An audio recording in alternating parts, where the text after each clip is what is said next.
Hello students, this is Professor Del Russo and I want to compliment everybody on the great jobs that you did with Learning Project 3. Interviewing persons who grew up in the US and others who grew up in another country or another culture, I know it's a difficult learning project and you have to get people to trust you and you have to ask questions that some might perceive as personal, and there's always the specter that you are child advocates or DIFAS workers and the folks might not be as candid. Nevertheless, despite all of those challenges, you all did a great job. I just finished reviewing your reaction papers and I'm quite impressed.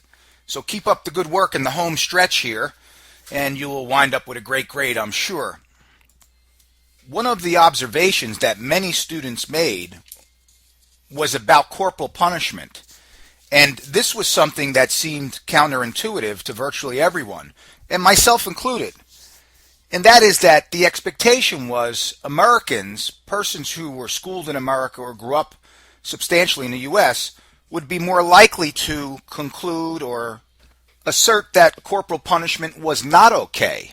That is, Americans were more likely to be progressive and to appreciate the fact that that kind of discipline is frowned upon. But the opposite was true, which was really interesting to most of you, as I said earlier, and to me included. As one of you students pointed out, I think it was Stephanie, 75% of persons who you guys interviewed, of the total 64 interviewees, said that spanking's okay. And among the group, and I'm rounding those numbers off, and among the group that said it was not okay, 3/4 of those persons were not Americans. They were persons from other cultures. So 3/4 of people who said spanking is not good, it's not something that's an effective and modern way to discipline kids, 3/4 of those folks were not US born or US schooled. So rather interesting findings, and I'm going to share with you two recent New Jersey court cases that deal with the limits of corporal punishment. One of them involves a person who slapped their child, and it may have included more than one slapping, I'm not sure. And another case where a developmentally disabled child is hit with a closed fist. Now, our highest court, the Supreme Court of New Jersey, ruled just this past January in the slapping case as follows: a slap of the face of a teenager as a form of discipline with no resulting bruises or marks does not constitute excessive corporal punishment within the meaning of the statute. Even more interesting, I would suggest, is the other case where the appellate division ruled in June 2010, last summer, that KA, who was found to be abusive by the division, and the matter was affirmed by the Director of Children and Families, the appellate division made the following findings. They said that in this case, the force did not lacerate the child's skin and did not require any type of medical intervention.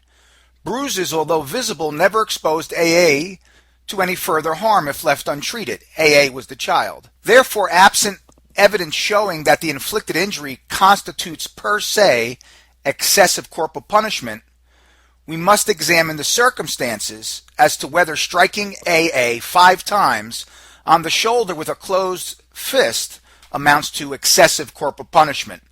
And here's the rub. Here's the adjective that the courts struggle with.